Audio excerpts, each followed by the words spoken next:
They'll run it now out of the gun. And across the midfield stripe into Eagle territory. It's a 7-yard carry to set them up with a 2nd and 3. Well, no matter how they phrase it, staying on schedule, staying ahead of the sticks, whatever you want to call it, 7 yards on first down, that fits the bill. Final minute now of the third quarter.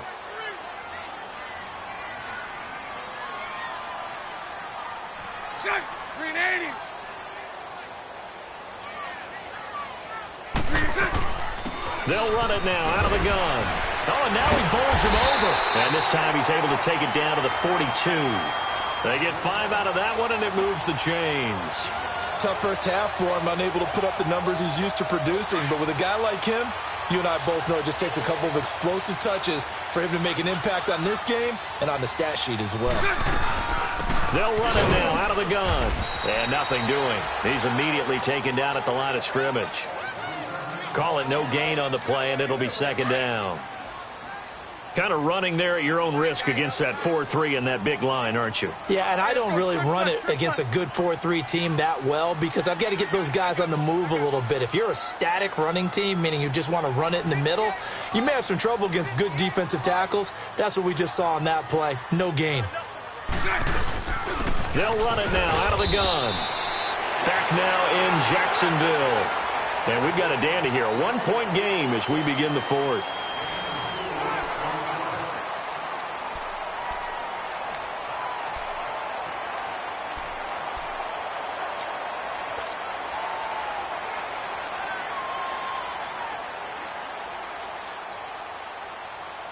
One of the bigger plays in the game thus far, and the crowd getting into it as we come up on a big 3rd down.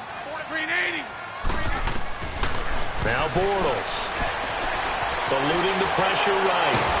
And he can't find a receiver, and he's brought down. Jordan Hicks in there to get him for a loss of 9, and that'll lead to 4th down. And the Jaguars send out their punter as he'll come on to kick this one away. Averaging over 50 yards a punt so far as this one's away. Sproles, the return. It'll be a 40-yard punt, 8 on the return. And the Eagles will be backed up deep to get the drive started as they take over 1st and 10. And out come the Eagles. And a tight game after punting last time. See if they can get something going on this drive. As they head to the field now, with the game this close, you've got to feel there's a sense of urgency for them going on offense right now. But they have to do it without letting panic creep in and affect their play. And a nice gain of 21 yards. We always talk about having to read defenses and how complicated that is. Well, this was an excellent read.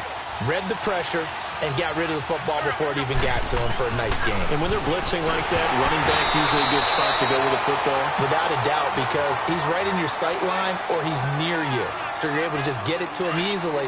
And once he gets in space, that's usually a good matchup for him. From the 34, they'll come to the line on 2nd and 10. Wentz will try again on 2nd down.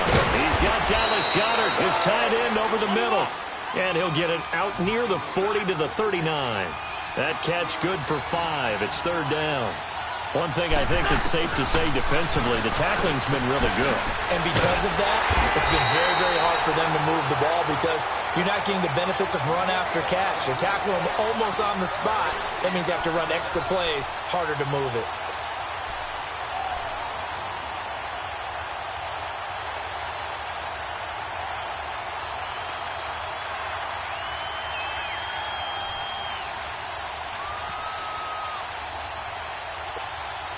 One score down. Here we go. They're going to go for it here on 4th down. Now Wentz got to have this one. Ertz over the middle. And now this is going to be close. The defense says they stopped him, and they did. Doug Pederson's guys come up empty here on 4th down. And the Jags take over in terrific field position.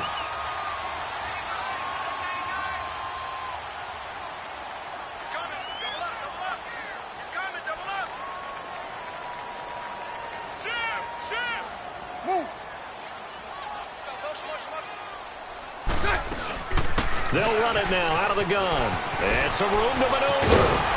And he works it past the 30, almost to the 25. A Jacksonville first down on a pickup of 17. Great time there to come up with his longest run of the night. We just saw it. Leads to a lot of satisfaction because if they're able to hang on and win this game, you know what else will happen in the locker room after this? What's that? Head coach will step up and go, great job, guys. Because of that, come in a little bit later tomorrow.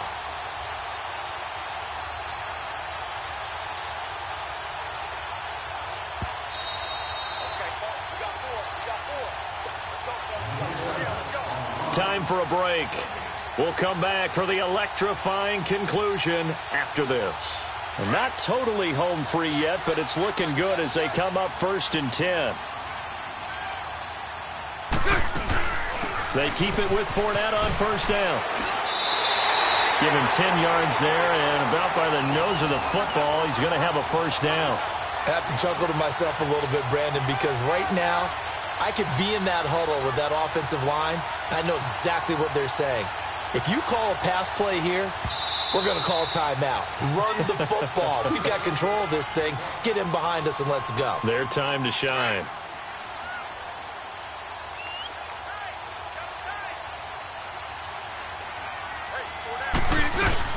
Right back to him on 1st down. He will push his way down to about the 14. Give him a couple on the carry there. 2nd and 8.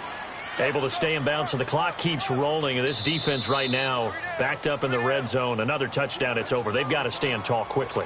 Been in this spot before. Now there's a little bit of desperation creeping in. And all you're doing when you're talking to your defensive teammates is, first guy there, hold him up. Second, third guy in, rake at the football. Get it out. We've got to create a turnover because one more score, and this game's over. This, in all probability, another run here on 2nd and 8. They'll run it now out of the gun. And he's going to fight his way forward here for a modest gain. And now we're going to get a timeout here called by the defense, as they'll talk it over here before what will be an important 3rd down.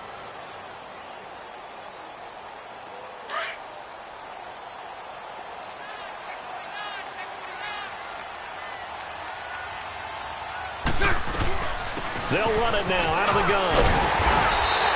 They're able to convert on 3rd down, and that sets up a 1st and goal. Now, this is an example of breaking down a defense because on a lot of these runs, he's getting past the point of attack, and guess what he's doing? Forcing the secondary guys to have to make a lot of tackles.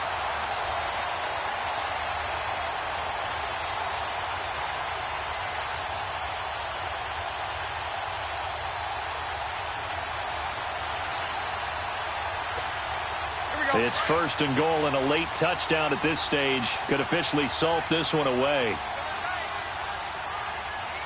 Green 80. They'll run it now out of the gun. That's going to go as a loss of 2, and it'll be 2nd down. And that loss of yards there is not just on him. It's on the guys blocking for him. I mean, they're supposed to create some type of space or at least get a stalemate. They end up letting them through, and they ended up tackling him for a loss.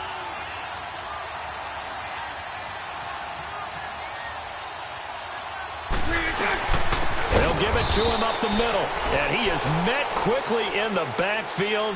Down he goes, folded like a lawn chair. So they lost yardage, and they declined the penalty. There's no logical reasoning to do that. I'm trying to go through this little Rolodex in this small brain of mine, and I'm coming up with nothing, partner. I've got zip on that one. Take the yardage, right? Take the penalty. I don't get it. I don't get it either. So they will accept the penalty and move forward. The penalty gets them half the distance closer, but they'll still need to come up with something on 3rd and goal. And now whistles and a flag, and I think we got a jump here. Now, hold on a second. Why would they decline that? Charles? I don't have a good answer for you, but let's work the math here a little bit. If you take the penalty, you get 5 yards. Minimum. You're in the positive in the yardage, and you get to rerun the down you just had. I like that. I like that little extra on top of the whole thing.